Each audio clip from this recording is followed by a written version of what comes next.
Hi, good morning. I am Pam Fox. Thanks for watching my channel. So this morning, green juice, smoothie. It's a smoothie. It's made in the blender, but it's more of a juice because it's got a lot of water. You can see it's really liquidy. This is I kind of went overboard this morning because we just got back from the vegan Portland VegFest, which is what I'm going to talk about today. I'm going to do a food haul of some of the things I brought home from that. But our weekend spent at the Portland VegFest was very motivating in terms of my vegan lifestyle.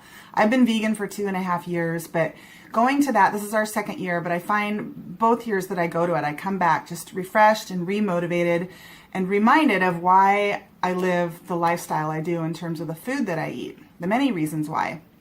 But lately I've been getting a little bit lazy, just with my eating habits, eating more, junk foods like potato chips, deep fried French fries when we go out to eat, excuse me, and these kinds of things. So I'm just eating less green juice. So I was reminded this weekend why it's so important to get in the greens in terms of health and preventing disease, healing disease, and just feeling, being able to feel the best that you can. It's done through food. It really is the food. It's eliminating the bad foods and getting in the good foods that promote healing and vitality and energy. So this is a full blender, 3/4 full of kale, a pear, 2 bananas, about a cup of strawberries, and water. So in this case, it was just a bunch of stuff we had on hand. It just went in there. And a 1/4 cup of flaxseed. Okay, so I'm going to get started on this food haul. Where to start? I'll start with non-dairy milk. Here are hemp and oat milk. So these were just samples. So when you go to the Portland VegFest, there's a lot of vendors there, vegan vendors, and so they're just promoting plant-based foods. So these are some examples of non-dairy milk. So we got 4 of those. This is by the same company, Pacific Seitan. I'm not a big fan of seitan. This is Italian herb seitan. It's made from wheat protein, red beans, and sprouted lentils. It's a meat replacement. It's like a steak replacement. For me, I'm not really big on the meat replacements. They're good in small quantities. I like them, but I've just gotten so far from them that I just really don't miss them. But for those of you who are thinking about starting a vegan diet and you want transition foods, this kind of thing, soy curls. Is that reading backwards? It's reading backwards in my screen. Hopefully for you it's not. These are made by Butler and they are dehydrated, non-GMO, organic, 100% natural, no additives or preservatives. What's in it? I'm trying to find, I know what's in it, but I'm trying to find whole non-GMO soybeans. This is just a soy product. So you can see they kind of look like little chicken nuggets in there. You pour warm water on these and they rehydrate, and then you use them however you would use meat. So we make like a pulled pork type of a sandwich or a barbecued chicken sandwich. You can do teriyaki, you can do sweet and sour. So anything you would do that, your favorite meat recipes, those kinds of things, you can replace with the soy curls. And we'll use these like if we have company, because usually company says that they enjoy those. I mean, they probably don't enjoy them as much as real meat because they're not used to it, and it might seem kind of weird, but we actually bought 4 of these just because they're $3 at the Portland VegFest. And usually when you go to like Whole Foods, which is, most supermarkets around here don't even carry these where we live. Usually we've paid as much as $6 for a bag of soy curls like that. So we bought 4 of them while we were at the VegFest. So these are made by Vienna. They're chickpea snacks. This is ranch. This is sea salt. And these are just little garbanzo beans, like as a snack. So one thing I should mention, most of these foods that we get at the Portland VegFest, they're what you would consider a processed food. Like This wouldn't necessarily be a health food. It's a junk food. It's a snack. You know, vegans, you know, can have snacks once in a while too. But, you know, if you're trying this diet because you're really sick and you're wanting to improve your health, you want to stay away from foods like this. You want to stay away from processed foods in general. You want to stay away from animal foods. And you want to stay away from processed foods. So that's just something to mention. Another product by Pacific, hummus, or as my daughter pronounces it, hummus. I guess these are the same. We got 2 of those. Since there was 2 of us, we doubled on all our free samples. But hummus is actually a pretty healthy food. It's just, especially if you make it yourself, it's just into the food processor as chickpeas, garbanzo beans, whatever you want to call them. You can use any bean, really. Chickpeas work well because they blend up really creamy. And then most people will add in a lot of olive oil. I am convinced that oils are not healthy for us, so I try to stay away from oils as much as possible. They're not good for the body. They create a toxic load on the body, just like animal products, just like man-made chemical processed products. So when you make your own hummus, really all you need is bean, some garlic, if you want to put some kind of herb in there like cilantro or flat leaf parsley, and a little tahini really helps it to be creamy. But with the herb and the garlic in there, if you want to put roasted red bell pepper in there, there's really a lot of ways you can flavor your garlic, or flavor your hummus, but you don't need the oil.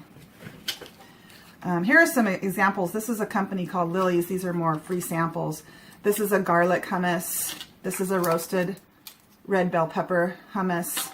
This is smoked tomato and basil. So those are some ideas of things you can put. And then this is classic, so just the beans. These are all natural, gluten-free, vegan, you know, non-GMO, brought to you by Lily's. And a lot of these products, you know, depending on where you live, like where we live, they just don't carry these products in our supermarkets. You know, you have to drive a little bit further to get them. This is a product by Bang. And I actually got a free t-shirt and a free bag from them too, a shopping bag. This is just coconut, toasted coconut chips with coconut sugar. I'm not a fan of these. They're very rich. They're very fatty. I don't like them. A little bit, maybe, you know, in a recipe would be fine, but some people love this. This is a caramel sea salt version, and they're, a lot of people really like these just to snack on. I don't care for them so much. These are hemp hearts. These are a great source of healthy fat. These are brought to you by Hemp Hearts. Manitoba Harvest. You can just eat these as a snack. You can put them in your smoothie. You can sprinkle them on your salad. Again, they're a healthy source of, so sprinkle them on your cereal, of fat. I'm trying to see if they have omega-3 fatty acids. I don't think so. You get your omega-3s from your flax oils and your chia seeds, flaxseed and chia seed. I'm having a difficult time reading this because my eyesight is not the best when it comes to up close. So that's that. What else do we have? This is a free sample of Ticino, which is kind of a coffee or a tea substitute.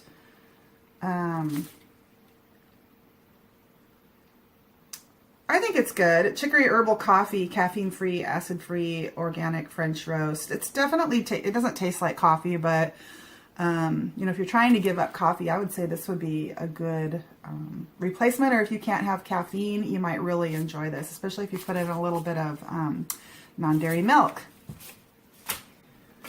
And then we just got a lot of little, you know, sample things. These are do-it-yourself vegan cheese kits. There was a company there, Urban Cheesecraft, that was making cheese, and they were selling kits, and then these were little sample kits that you can take home and make your own cheese. And we tried the cheese. We watched the demonstration and tried the cheese. It was actually some of the better vegan cheese that I've tasted. I'm not a big fan of vegan cheese personally. Some of them are really good, but most of them I don't care for. Also bought just some teas. There were a lot of tea companies there. There were a lot of kombucha companies there. I got these for Ellie. She loves tea. And then I also got 3 of these by Namaste Girl out of Colton, Oregon. I got 3 of these. These are just like room deodorizers. It's just water, witch hazel, and essential oil. So she has all kinds of blends. This one is orange grapefruit. Got that one for Ellie. And then I got a cucumber mint and like a pumpkin cinnamon. So they're really nice. And, oh, this I wanted to show. I got a free t-shirt. I ran a 5K on Sunday, so that's my second 5K. And maybe I'll do a video about my running experience and why I became a runner. Why I'm running. I guess it's kind of an interesting story. At least I think it is. And my mom will think it is. My parents are watching my videos now. So hi Mom, hi Dad. Love you guys. Thanks for watching my videos. Means a lot to me.